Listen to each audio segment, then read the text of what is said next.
Halo semuanya, Assalamualaikum warahmatullahi wabarakatuh. Oke, jumpa lagi dengan Mr. Bamban ya.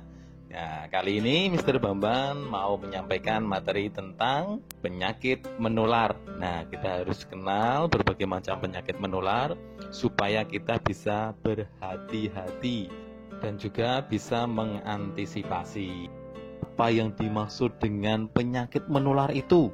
Nah, penyakit menular itu apa? Ada yang tahu? Krik, krik, krik. Ya, benar.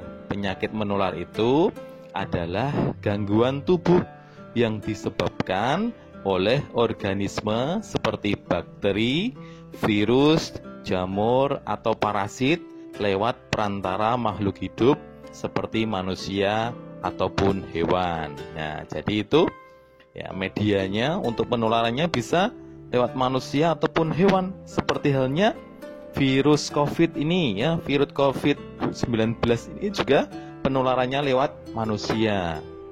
Atau walaupun ada yang bilang lewat hewan terlebih dahulu. Nah, seperti demam berdarah itu juga yang membawa adalah nyamuk Aedes aegypti, dan juga seperti rabies itu juga dari anjing ataupun dari kucing. Nah, seperti itu. Nah, setelah kita tahu bahwa hewan-hewan tersebut bisa menularkan, maka yang punya peliharaan seperti kucing ataupun anjing itu harus divaksin rabies supaya kalau menggigit itu tidak menularkan rabies.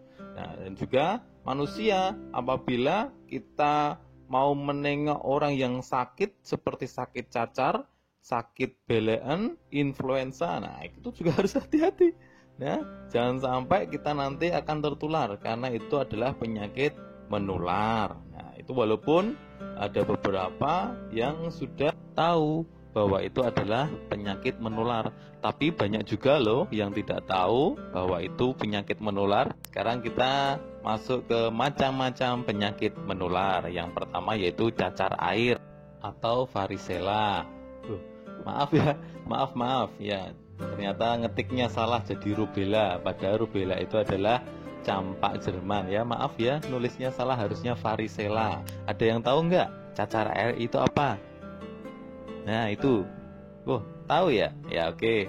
Cacar air itu adalah benjolan-benjolan yang berisi air di dalam kulit kita. Itu sangat menular ya.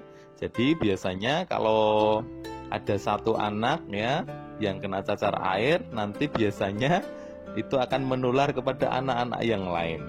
Nah, walaupun terkadang ada yang nggak takut karena dulu sudah pernah cacar air. Aku sudah pernah cacar air kok, maka aku nggak akan tertular lagi. Itu juga ada, karena sekali biasanya cacar air itu. Tapi beberapa kasus itu ada yang pernah 2 kali.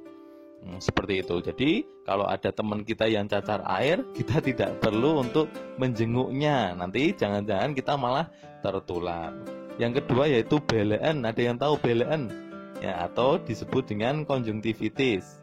Itu yang matanya merah itu loh, yang matanya merah, dan ada yang bilang jangan lihat dia, karena kalau kita melihat nanti kita bisa tertular. Padahal tidak ya. Belean itu atau konjungtivitis ini biasanya penularannya ya lewat cairan dalam matanya ya. Cairan yang ada di mata itu, air mata itu menularkan seperti itu. Kemudian yang ketiga yaitu muntaber ya.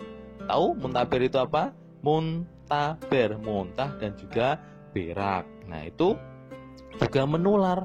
Jadi kalau teman kita ya ada yang muntaber, kita mending ngabarinya lewat telepon saja ataupun kita doakan saja biar cepat sembuh. Yang keempat yaitu TBC.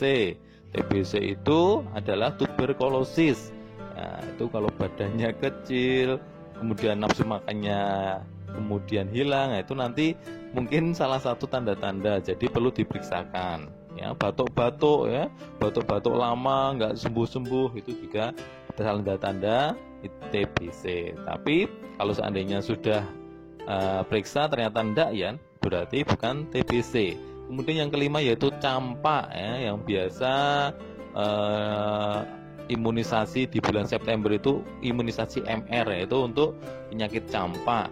bintik-bintik ya, bintik-bintik kayak orang Jawa kayak bilang gabaken itu ya, bintik-bintik merah itu juga menular ya. Jadi hati-hati juga. Yang keenam yaitu influenza dan batuk. Ya, itu ada etika-etikanya. Kalau pas bersin atau pas batuk yaitu ditutup ya, ataupun pakai masker ya, seperti itu. Kemudian yang ketujuh yaitu hepatitis. Itu ada hepatitis A, hepatitis B, C, D ya, dan sebagainya. Itu juga penyakit menular ataupun disebut dengan penyakit kuning ya. Yang diserang adalah hatinya. Selanjutnya yaitu penyakit panu. Nah, panu itu juga menular. Itu penularannya lewat kulit ya, bersentuhan langsung ataupun lewat handuk, lewat baju seperti itu. Yang kesembilan yaitu DBD atau demam berdarah. Itu juga menular. Menularnya gimana? Apakah orangnya yang menularkan? Bukan. Ya, apabila kita digigit nyamuk yang sama, nah itu juga kita bisa tertular penyakit demam berdarah itu. Kemudian yang ke-10 yaitu tipes atau tipus gitu ya. Seperti itu juga penyakit menular. Nah, cara mengatasinya bagaimana sekarang ya? Cara mengatasinya yaitu dengan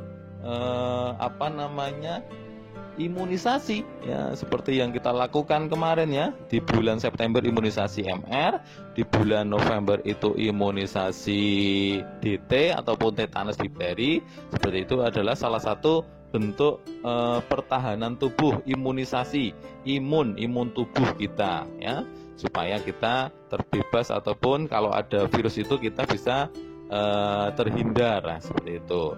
Yang kedua yaitu olahraga dan gizi seimbang. Nah, seperti gambar itu ya, kita makan makanan yang sehat, kemudian istirahat cukup, minum air putih cukup, olahraga seimbang ya. Setiap pagi kita olahraga walaupun hanya 10-15 menit, itu sangat penting sekali. Jangan sampai kita tidurnya kemalaman ya, bangunnya kesiangan, kemudian bangun tidur kita tidak olahraga. Nah, seperti itu. Jaga tubuh kita ya dengan gizi seimbang dan juga olahraga. Kemudian yang ketiga yaitu jaga kebersihan supaya kita terhindar dari berbagai macam bakteri dan juga virus. Walaupun ada beberapa bakteri yang berguna bagi tubuh, tapi kebanyakan bakteri ya yang di luar itu sangat berbahaya bagi tubuh kita. Seperti itu. Nah, jaga kebersihannya, kebersihan badan, kebersihan lingkungan ya, seperti itu. Jangan sampai kita nggak mandi, nanti kumannya banyak yang menempel di tubuh kita. Jangan sampai kita nggak sikat gigi itu, nggak sikat gigi, nggak sampoan ya, itu kan bisa mengundang bakteri masuk ke dalam tubuh kita, sangat berbahaya. Sedemikian ya yang dapat Mr. Bambang sampaikan. Lain kali, di lain kesempatan kita akan membahas lebih detail lagi penyakit-penyakit menular itu ya. Jadi jaga kesehatannya, olahraga rutin ya, makan makanan sehat, istirahat cukup juga, minum minuman yang sehat ya. Air putih itu malah sehat daripada yang bersoda ya, eman-eman ataupun sayang kepada gigi kita ya.